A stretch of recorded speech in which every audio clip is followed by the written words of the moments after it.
Why? A question that has constantly popped up in my mind since the start of this trilogy. After every trailer, after every film, after every video, I still wonder why. Maybe here at the end, I'll finally have an answer.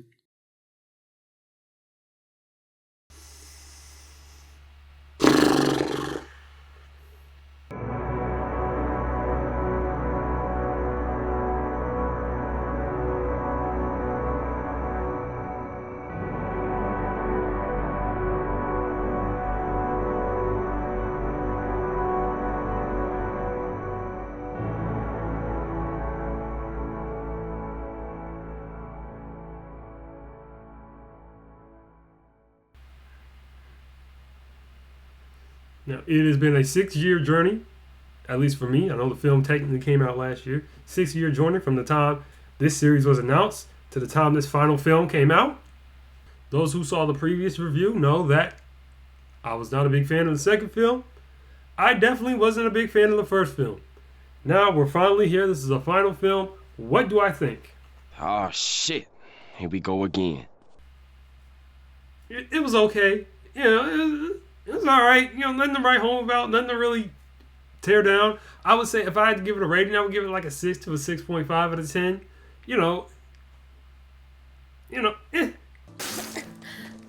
So I guess that would technically make this the best Eureka 7 film. Fuck no. This is not an Eureka 7 movie, okay? This is a generic sci-fi action film with subpar to mediocre character development. As an Eureka 7 movie, it is trash. And I'm going to tell you why it's trash, and I'm going to get to the point of why it's trash in a minute. But first, I want to talk about some comments that were made in my last few Eureka 7 videos. I had some comments, I get a lot of hate because, it's an opinion. I get it. Not everybody's going to agree with me, and that's fine. But I get a lot of people saying, well, if you don't like it, just don't watch it. Wow! Epiphany, man. I didn't know that. Thank you for letting me know. If I didn't like it, I shouldn't have just watched it. Wow, it's not like they called the movie Eureka 7 in anticipation that if you're a fan of Eureka 7, you would possibly like this Eureka 7 movie. But no, I'm supposed to come in and say, no, I'm not supposed to expect it to be on the same level as the original series. I'm not supposed to expect the same quality and care in writing as the original series because it's something different. I have to come in with something new. I can't be having expectations of the original series. Then why the fuck is it called Eureka 7? But beyond that, everybody keeps saying, it's a different timeline. It's a different series. Yeah, I fucking know that, dipshit. I know. Why? It's clear as I said it from the very first video I fucking made. Yes, it's an original series. I don't have a problem with it being a different timeline and it being a different plot line. That's not the issue. The issue is, does it feel like Eureka 7? Is it true to what they originally put out? Are the characters consistent? Is the theme consistent? Is the message consistent? Does it stay true to what the original series was trying to do? And that is the definitive no. And if you like these films, great. More power to you. I wish I was you, but I'm not you. But if you're going to call it Eureka 7, you should at least have it feel like Eureka 7. Not some rando sci-fi generic trash. If I wanted to watch rando generic sci-fi trash, I would watch whatever garbage Gonzo got coming out this season. I would watch whatever garbage CG anime is on Netflix right now. But I'm not here for that. If you're going to call it Eureka 7, then you're setting up an expectation. And if you just accept anything and not have any kind of analysis on why it's not working, what works, what doesn't work, then yeah, they're just going to keep putting out trash. Okay? Is it on the same level as climate change and world hunger? No. But if I'm going to talk about it, I'm going to talk about it. Now, with that being said, I mean what I said previously. As a film, I don't think this is terrible. I think there's some things to praise here. I was not playing when I was saying that earlier. And I'm going to point those out here. But as an Eureka 7 film, it has some critical problems. First of all, golf clap, we finally got a fully animated Eureka 7 movie. Thank God. No more reused footage. It took us 17 years. 17 years to get an actual Eureka 7 movie that wasn't recycled garbage. Finally. Too bad it has nothing to do with the original series. Too bad it feels nothing like an Eureka 7. But I don't know. You get the victories from where I can get them, I guess. First things first, the exposition in this movie is a complete mess. This exposition makes no sense. They're throwing out, just like the second movie, they're throwing out all sorts of terms. They're throwing out all sorts of terminology. There's captions being listed everywhere, dates. They're throwing so much information at you at once in the first 10, 15 minutes that it's inevitable that you're going to get lost. Now, again, I'm not expecting this movie to make sense. If you're going to be a different timeline, because it's not the original Eureka 7, you should probably stop and explain what's going on that's different from the original Eureka 7 so people can get confused. But we're not supposed to think about the original series. We don't keep that out of sight, out of mind. Anyway, Nirvash is in this movie for 5 minutes. 5 minutes. Imagine if you went to go see an Evangelion movie and Unit 1 was in the movie for 5 minutes.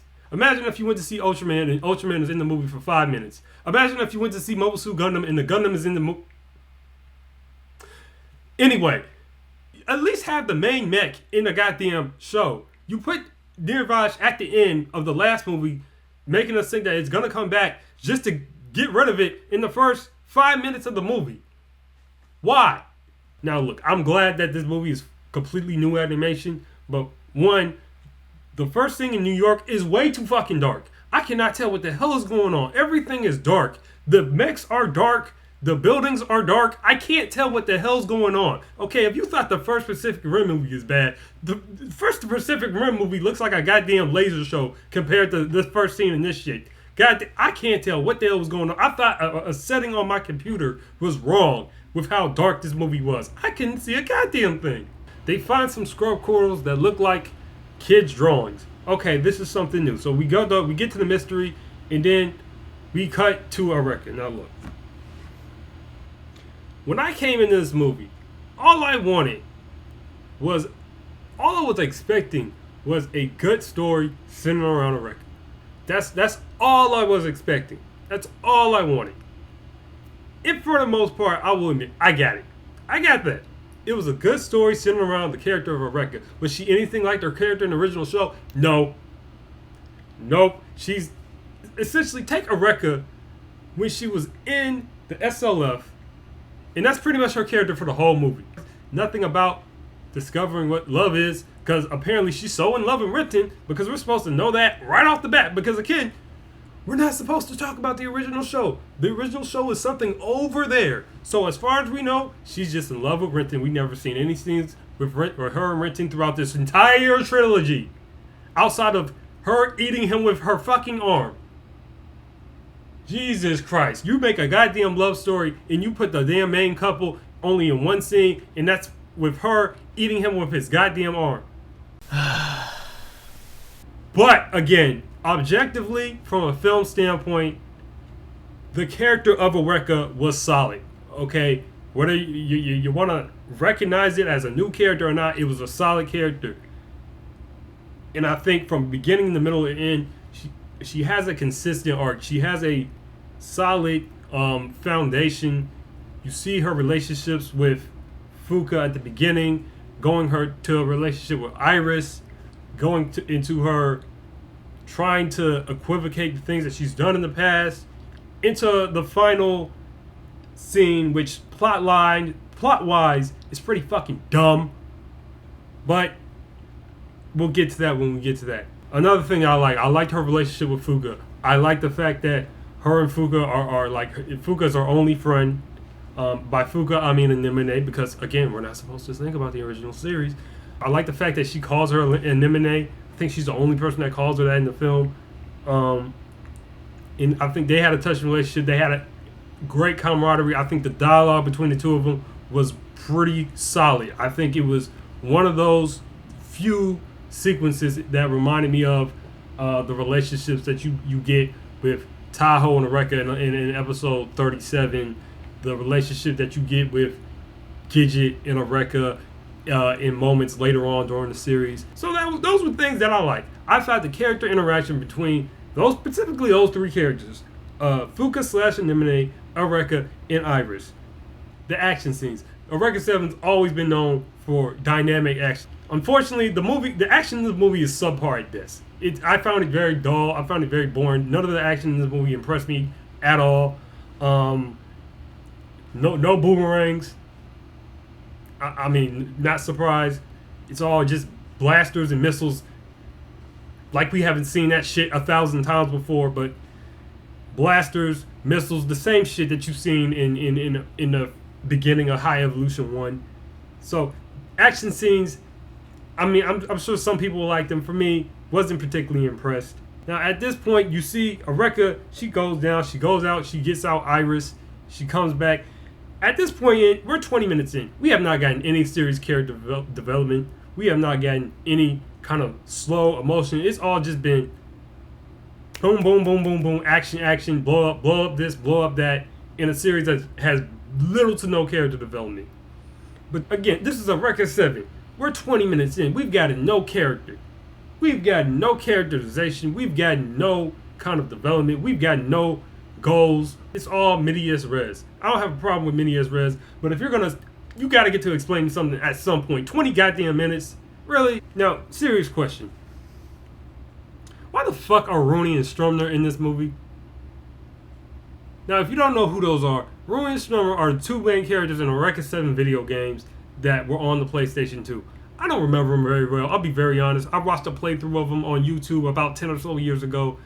Not the most memorable things in the world, but why the fuck are they here?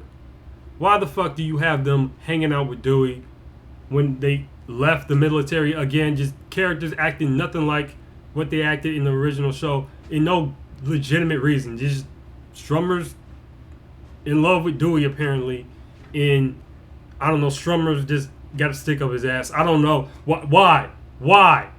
What was the point? If you're not gonna do anything significant with them, why even have them in the film?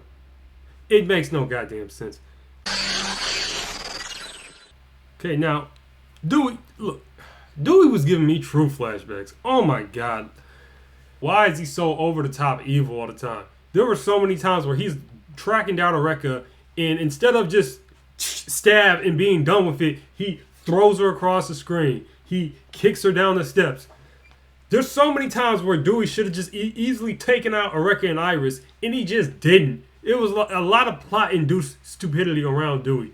It didn't make any goddamn sense. He's got Eureka by the throat, and he's giving it his goddamn over-the-top evil speech, as opposed to, being sly with it like the original Dewey did.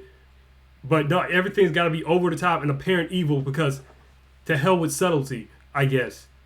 Now let's talk about character design. I did a whole video on character design in my last Eureka 7 video.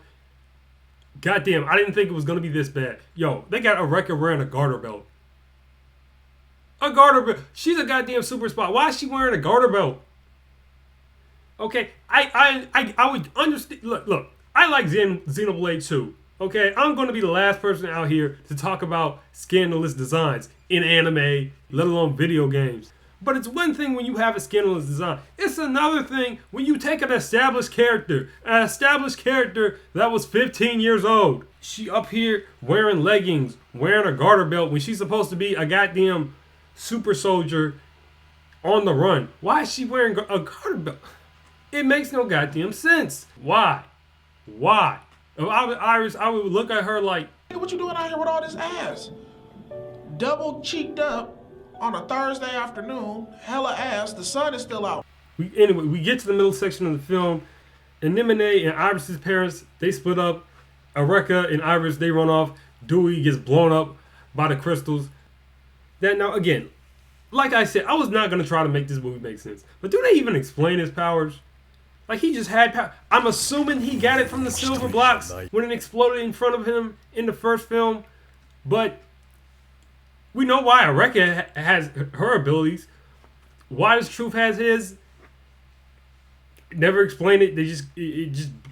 The silver box blew up in front of him, and he saw the multiple parallel realities, and he got pissed off, and I guess out of that he got powers. I'm sure somebody will explain it, but it didn't make sense. All right, so at this point, the movie at this point pretty much becomes The Last of Us. God, The Last of Us and Eureka 7. Oh my God. You got Eureka and Iris traveling across Europe or somewhere to get to the ACID base. As a movie, I would say this is probably the best stretch of the film. I'll say from this point to about, I would say an hour and 15 minutes, it's pretty solid as a film. As Eureka 7, it's few and far between. It's Terminator 2 plus The Last of Us. If you wanted to make a Terminator 2 movie, if you wanted to make a Last of Us type movie, just make a Last of Us movie. Just make a girl protecting another girl as a movie. Why does it have to be Eureka 7? Okay, I get it. You gotta get Bones to get the funding from somehow, and this is your only original IP, and you want to get some kind of money out of it. But if you're gonna do it, at least do it as that. Not try to make something else and then put the title of Eureka 7 on it and then have everybody say, oh, well, I guess this is gonna be good. No, it feels like a completely different movie. Now, look, I'll give a shout out to some quality scenes. The French toast scene. Shout out to the French toast scene. I thought the French toast scene was a great scene. I thought it was very much an Eureka 7 scene. All right, that's a good, heartwarming character development scene in a unfortunately mediocre movie. But it was funny. The movie finally lightened up. You got some actual character development for once. For an actual character. Shocker. The plot was moving. We got character backstories. We're finding more about Iris' situation. The movie is flowing. It's good. It just feels like a different franchise. But when it comes to the relationship between Eureka and Iris, it's strong. The core of the movie is there. It's there. They got it. They got a core in the movie. They just got to keep it going. And then Dewey shows up and just nothing makes sense anymore because, you know, he's throwing his powers around. He's somehow teleporting. Then we get to the protest scene. Eureka and Iris are driving in the car and they run up on a protest because there's immigrants from Green Earth trying to get housing. And the people of Blue Earth are protesting because they don't want these stinky Green Earthers here on their planet because they're going to take our jobs. Cool. Got no problem with it. Then I start hearing house music. If you don't know, house music is the music that often plays throughout Eureka 7. This is the type of music you get Get It By Your Hands, Tiger Track, Experience 7. The tracks that in Eureka 7 that we remember. You know, Acid Track, the unique music in Eureka 7. It is supposed to symbolize the counterculture. Typically Gecko State. You know, you hear it, you know, Get By Your Hands is Charles and Ray's theme. The people outside of the established order. That's where you hear it. And I swear to God, I looked at every single version of the scene to make sure I didn't get this shit wrong. I looked at the fan translation that I first saw it. When they uploaded the Crunchyroll, I read their translation. They had the dub. I switched to the dub. I listened to the dub just to make sure I heard what I fucking heard. Just to make sure I read what I read. There's no way you did this. The protesters who are protesting against the Green Earthers are playing house music and they playing it on speakers that look like they come out of that what you expect to hear from the Gecko, from what you expect you hear from Ref Borders. And now you're probably confused. Well, what's the big deal? In the original Eureka 7, house music was supposed to represent counterculture. It was supposed to represent environmentalism. It's supposed to represent love. It's supposed to represent community. And you used it for people protesting against the Green Earthers who are from the Eureka 7 world. That is not a counterculture message. That is not something you use for that type of people. And this is when it really dawns on me that Kyoto, I don't think he understands his own flipping story. How do you put that music and put it with these people just to do it. Just to fucking do it. It doesn't make any goddamn sense. When you do shit like this, it takes away what... It just shows that you don't give a fuck about what you put in, what you set up 15 years ago. What you set up, even in this very series that Adrak was talking about. We need to move beyond this. We need to move beyond war. We need to move beyond this constant struggle. And that's why Holland was doing what he was doing. That's why, Eureka was doing what she was doing. And then they're playing that shit in a protest against immigrants. And this is what goes back. He doesn't understand what these things mean. You didn't understand what they were trying to put in when you made that original series. I don't know if he just forgot about it, but you're just doing this shit with, well, it's a Eureka 7. We got to put house music somewhere. Let's just put it in this protest scene in the anthem of these anti-immigrant protesters. Oh my God, bro. Oh my God. And I know for some of y'all, it sounds like I'm just ranting about nothing. And understandable. But when you watch a Eureka 7 as much as I do, and you try to get things from it, when you try to learn lessons from it, when you try to understand like what the series was trying to say, this shit like this feels like a slap in the face. And it goes back to the things like Rui and Strummer in earlier being in the movie, having no reason to be in the movie, having no justification of being in a movie other than there are a couple character designs from the original series. Let's just throw them in there. Oh, we want to make an Eureka 7 movie. We'll just take the Charles and Ray arc and we'll just cut it up and we'll make something out of it. Oh, we'll just take Dominic and we'll make him an AI. We'll just take Rover and the design of the end and just make it some random phantom shit. It represents everything wrong with these movies. Anyway. Bro, we cut back. Somehow they figure out the route. What was the point of going around if you knew Dewey was teleporting places? Like, clearly he had to come back somewhere. You should have known that the route was going to be figured out. It makes no goddamn sense. But I digress. Okay, Eureka gets captured. Okay. Super Soldier here just gets snuck up on. Oh, somebody, oh. We got an extremely dumb scene with Snumner. We were moving on. And we're in the final act. Now look. This is... The movie goes downhill.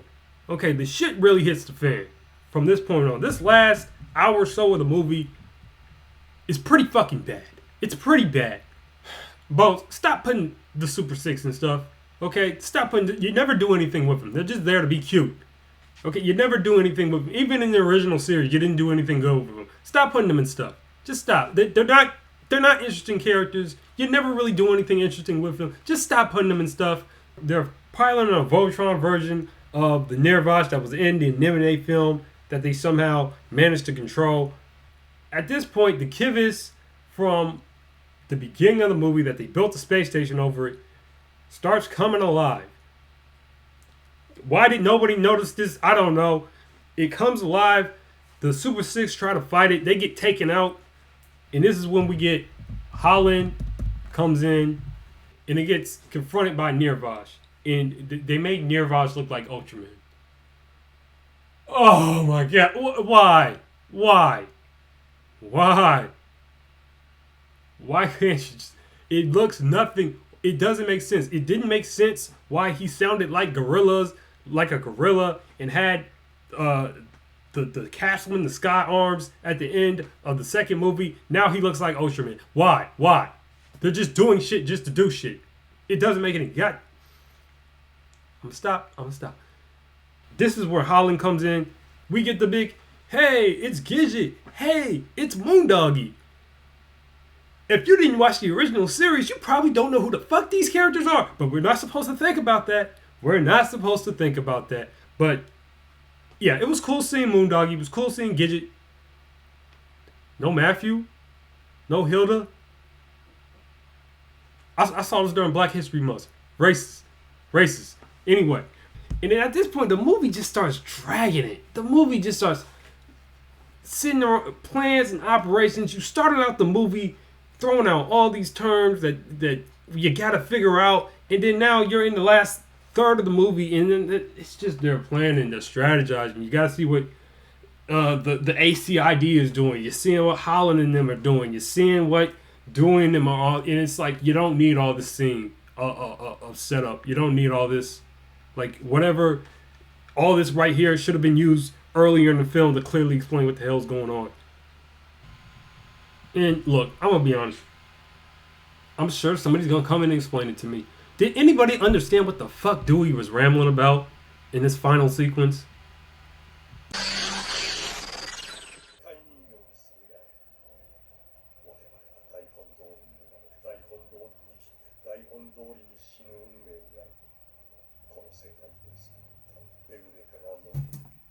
You know, I know I said I wasn't going to try to make this movie make sense. But I didn't say the commentator wouldn't do it. Alright, let's do this one last time and get this over with. First of all, why the fuck are you giving me subtitles that tell me useless information? I swear, I don't know why they keep doing this. Do they expect me to take a test after this? I'd rather do real space engineering than study this shit. Who is Shin Deepunk? You're just wasting my time at this point. Anyway, he's rambling about how Green Earth has the same backstory as the original Eureka 7, but they couldn't move past Jupiter because it's a virtual world. So I guess all the stars are virtual too, right?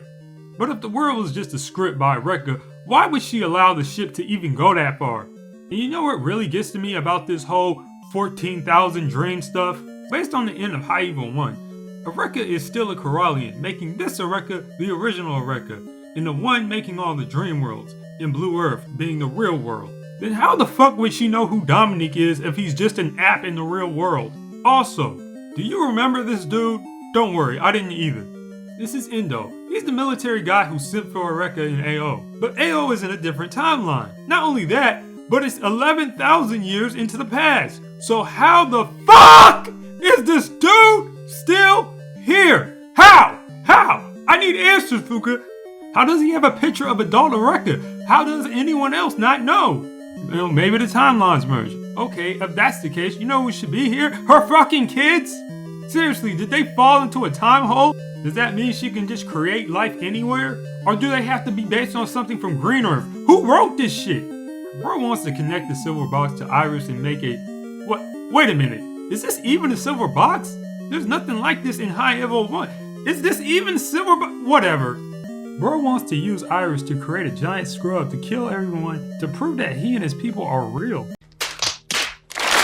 You know, I can handle dumb motivations, but Dewey, let me ask you something. You couldn't just ask Eureka? Bro, you're the only ones that knew about this shit. Couldn't you just ask? Hell, Ray does it right after this. I'm not even gonna go over the action in this scene because it's duller than a Phase 4 Marvel movie. I already talked about these two, so let's call it a wrap. It's time for me to retire. You know, like, Dewey's always been a character I've been conflicted about. Even in the original series, I don't think he's a terrible villain, but he's far from the strongest part of the series. But at least he made sense. You know, he believed that it was his destiny to save humanity from the scrub quarrels. He was told that from the scriptures. He was told that and he went for it. He went fucking crazy doing it. He did whatever it took to do it. He lost his life to do it. And it made sense. It made sense from the standpoint of, you know, do you do your destiny to do it? Or do you do it because you want to do it? Which is a record. You know, Renton's, you know, he did it. He did what he did because he loved the record. And at the end of the day, ended up saving the planet. You don't really get that dynamic with Dewey and Eureka in this. You just don't. You don't really feel any kind of connection. There's not really any kind of sincere motivation between the two of them. There's no sincere back and forth. It kind of just feels like Eureka's a good guy. She's got to take down the crazy villain. And it's very threadbare. Dewey in this, his motivations just get lost. You know, And again, I know. Somebody's gonna explain it to me. I don't give a fuck. I don't care. You gotta make it clear from the jump. You have to consistently get me invested in his character. What is he trying to do? All this mystery here, mumbo jumbo about the alignment and the gate of Nirvana, and we are all fakes, and Eureka is our creator, and all this shit. Just tell me what the fuck you want to do. God damn, bro. So much of this final sequence is just him fucking rambling. Like, bro, shut the fuck up and do something. Oh my god. And then he gets fucking paralyzed by a goddamn flower pin.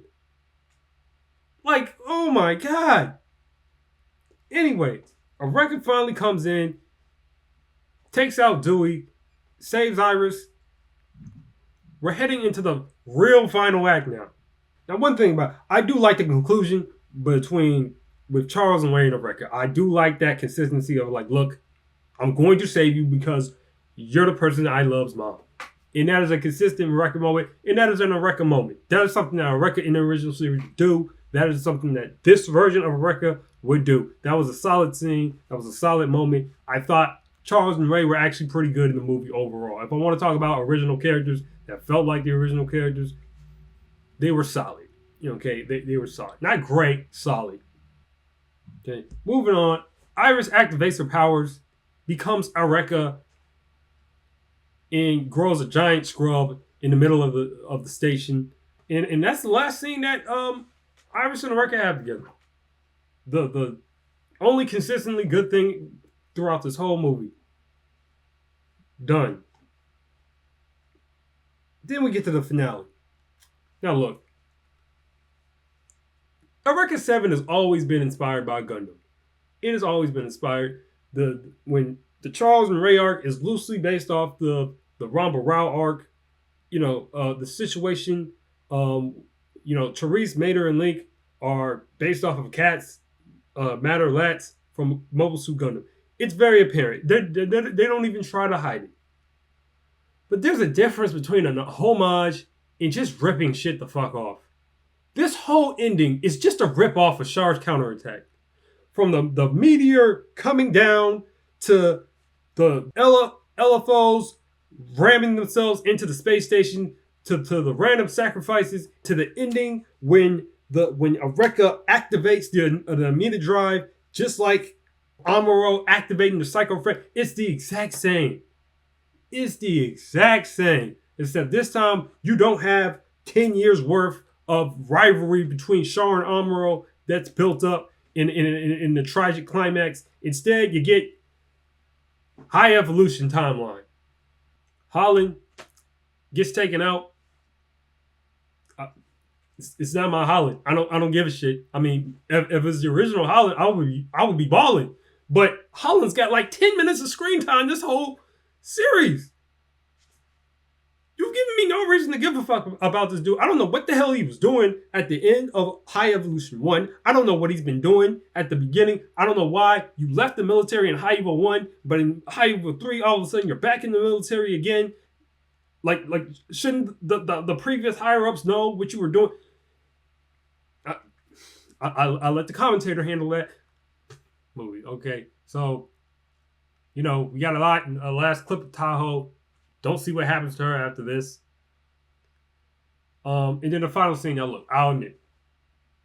Yeah, the final scene got to be, okay? Any scene between Eureka and Renton. I mean, we finally get an Eureka and Renton scene after like what? 10 years since the last scene in High-Evolution. Yeah, it's gonna touch me a little bit. It's gonna touch me a little bit. That's always gonna be a winner. I mean, it sucks that it took the end of 3 movies to finally get a scene between Renton and Eureka. Like the Dark Soul, all the rest of it. It doesn't have the very end of fucking trilogy. What the fuck? How do you have 3 movies? You don't have a scene between Renton and Eureka at the very end. How do you do that? How? It makes no sense. It makes no sense. 1 movie, 2 movies, 3 movies. You're gonna get Renton and Eureka, the main 2 characters, being together until the very end. Wow. But the scene, on a positive note, it was a good scene. And then you get the flashback where Dewey's like, and this was a timeline from, and this was a flower from timeline 899750. You ruined it. You ruined it. But anyway, Brenton comes back. They have the final moment. Yeah, it's a little weird seeing a 21-year-old kiss a 14-year-old boy. I don't know why they didn't age him up a little bit, but it's whatever. It's Brenton and Eureka. Fine. It was cute scene, minus the whole, this flower comes from the timeline 9975. Just say the technical mumbo jumbo for later. You don't need to put it in the scene. But then Brenton and Eureka, they go on. Anemone is upset. Anemone is crying. And then Iris sits up like, don't worry. I'm Eureka. Credits.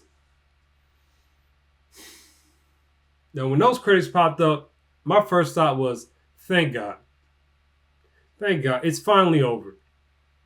The horse is officially dead. It doesn't have to be beaten anymore. We can move on. It's done.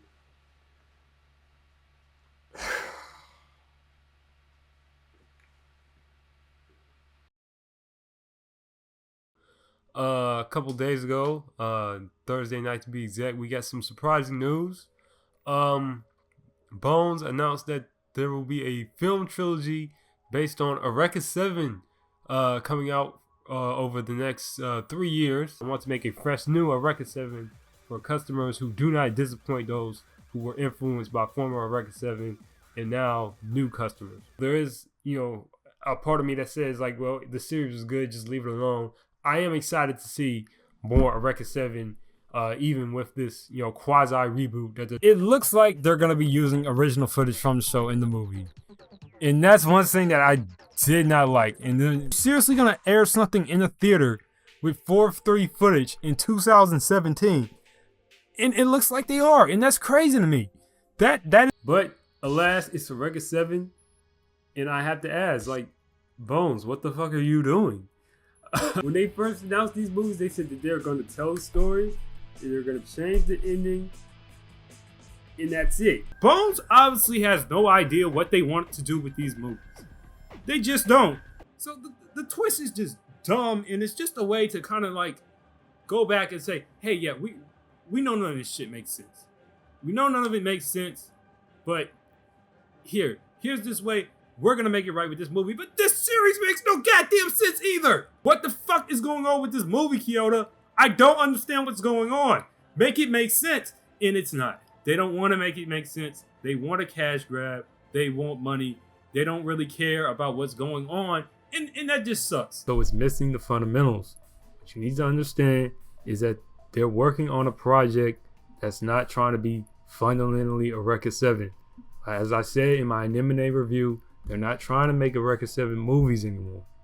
They're trying to make sci-fi mecha animes that don't have the things that made Eureka 7 unique. We just gonna have to deal with it.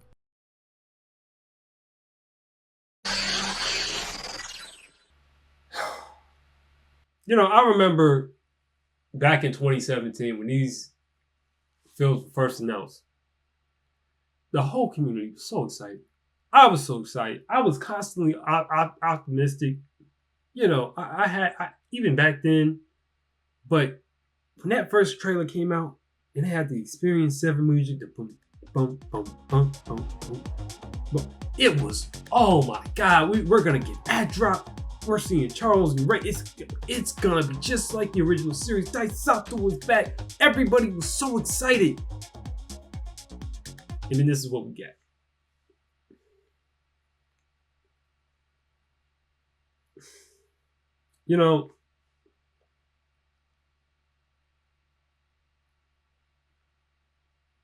Damn. Damn.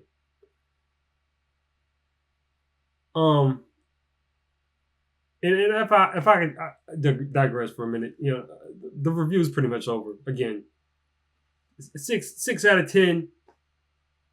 Honestly, the more I think about it, it's probably more of a 5 out of 10. And as a Eureka 7 film, it's like -2 out of 10.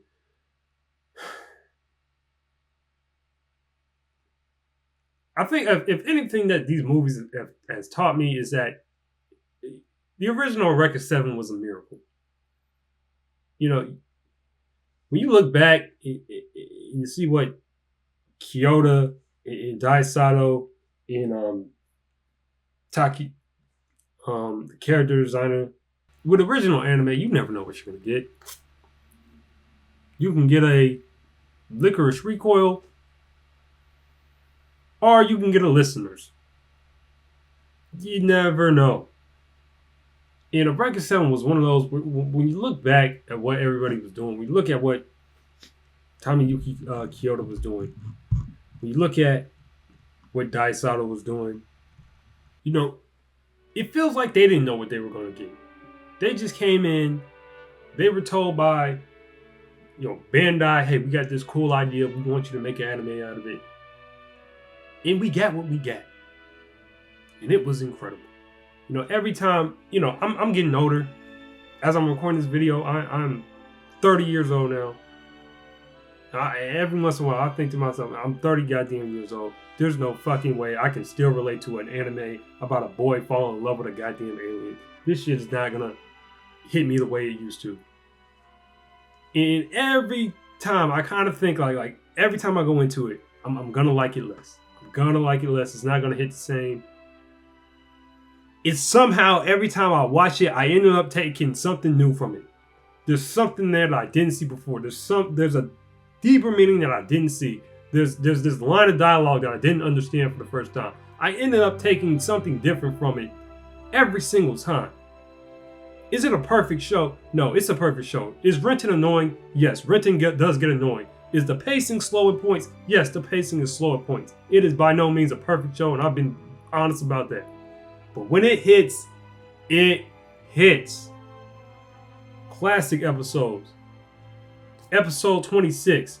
I didn't come here for you. I came here to save that girl. Episodes like 37. Episodes like 38. When the record tells Renton about Adrock. Episodes like, hell, even the final episode. I Can Fly. It hits every single time. And I think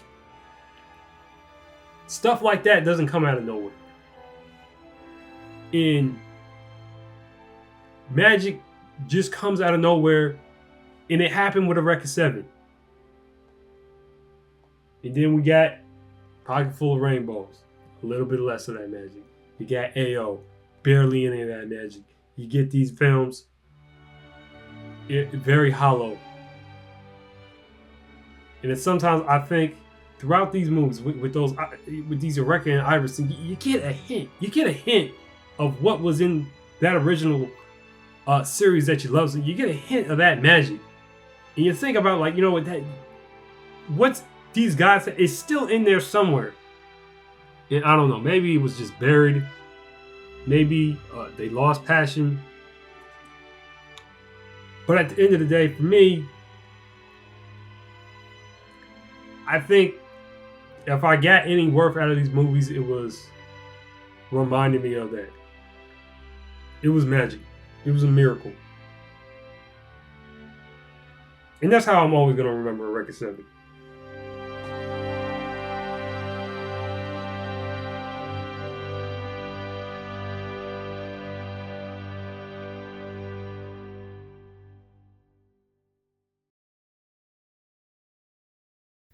What's up, people? It's your boy SciTag, Not So Silent Protagonist. Thank you for watching it to the end of the video. Just want to say, I know this video should have been out a while ago because this movie came out a long time ago. Just look at the community tab for any other info. But I just want to thank everybody who's subscribed to the channel in the last couple years or so for no reason, on the off chance that I'm gonna upload something. So I appreciate you guys so much. I know for some of y'all this is probably the end of the world now that this is probably the final review. Maybe sometime down the line I'll do a video on the original Eureka 7 so I can talk about this series positively for once. But we'll see. But I just want to say thank you to everybody, and I'm out of here. Bye.